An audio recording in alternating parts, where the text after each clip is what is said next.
what this should probably say is, this should probably say without a calculator. Okay? Now, this sort of question can't be asked in a leaving cert. Why? They can't prove if you've used your calculator or not. It's more of a training question. It's like doing a training drill that it's good to know how to do it, but just in case. So what I'd do is I'd say it's tan 45 minus 30. And I'd go on to page 13. See the page 13 that's in beside me on the board here? I'd go to that there and I'd say no bother. That is, what's a tan A? It's this formula here, isn't it?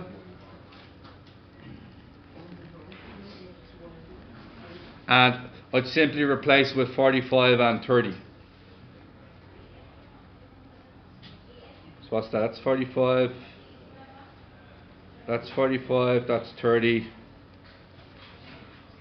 That's 45 and that's 30.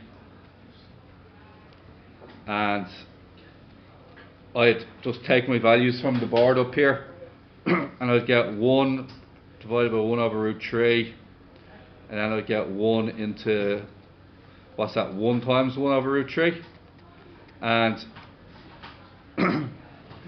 I'd be very tempted to take out the calculator at this stage, but you're technically meant to be skilled enough to do it without the calculator, so I'll show you what to do. Lads, it's useful for anybody to know how to do this, because you could get asked with this with a letter, and then the calculator would be useless to you. So what I'd say is, I'd go for turn 1 into root 3 over root 3. Does that make sense? Turn that 1 into. Now, do you remember how to merge? Do you remember how to merge fractions? Remember we did it yesterday? Root 3 minus 1 all over. Now, what's the bottom going to look like? Root 3 plus 1 all over root 3. But what happens when you're dividing one of them by the other one? Does anybody remember? What do I do with the blue one? Flip it. So I'm just going to do that all in one go. And then Comiskey, that was the answer they had at the start, wasn't it? Alright.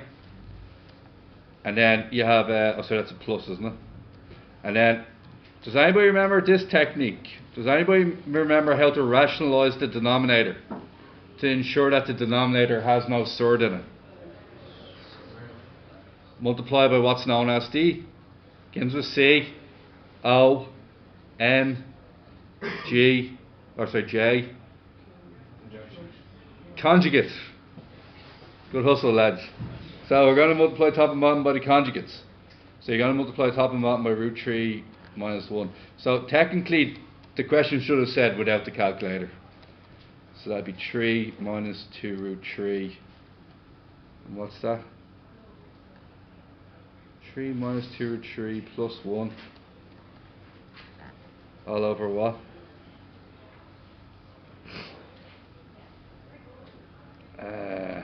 What's on the bottom here? 2 on the bottom. And 4. Did anybody get 1 minus 2 minus root 3 is your answer? Now, you could use the calculator to check your answer, and you could say, what's tan 15 squared? Whoa, 7 minus 4 root 3? Who got 7 minus 4 root 3?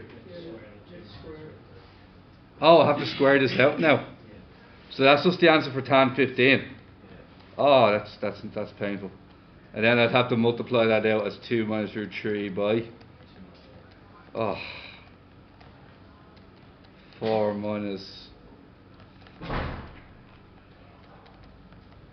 That's very long without the calculator. Yeah. That's how you would do it without the calculator. Thanks for that, Aaron. Now we're on to question 12.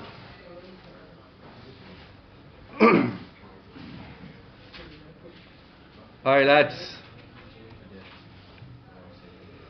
This is an awkward one. Alright, it's a very, very awkward looking one. Both sides are equally difficult, aren't they? Well, I'm gonna. What's the function of this exercise? Double angle formulas, isn't it? What formula do you think I should use? And what is tan A plus B? Tan A, what is it? Yeah. Yeah. Okay, now there is a trick to this that you're gonna need to learn, alright? So what do we replace A with? And what do we replace B with? Okay. That's your first thing you're gonna do. And you're currently in business once you do that. So what do we get here? We get a 1 plus tan A, just because tan pi over 4 is 1 when you use your calculator. Or you look up page 13, will tell you that as well. Who got that far? Awesome. What's the problem with your answer? It's all in cos's ands. It's all in cos's and sines. Does anybody have a suggestion what we could change tan A into? It's also on page 13 or 14. Change it to sine A over. Alright. What you have to do top and bottom then? You have to get a common. What's the common denominator? So what can I change both the 1's into? What do you change the 1's into? Cos A over. Alright. Now, we're going to merge the fractions, aren't we? Like we did last time. What are we going to do with the bottom part?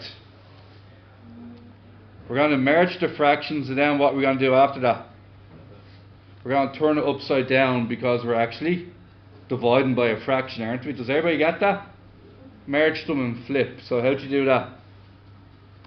What happens when you merge them? You get cos A minus sine A all over. Turn that upside down. And what happens when you cancel? What can you cancel there? Can I cancel that cos A with this cos A here? Why not? Cos A has been added. Can't be cancelled unless it's multiplication. Is there a cos A on the top that's multiplication?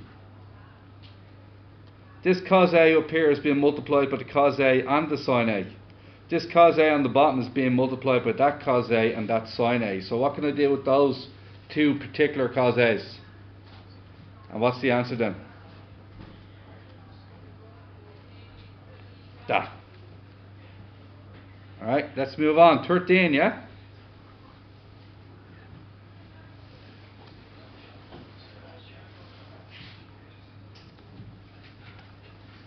Alright, lads, for homework you're going to do 13, 15, 16 and 17. What exercise is this on? 22, right.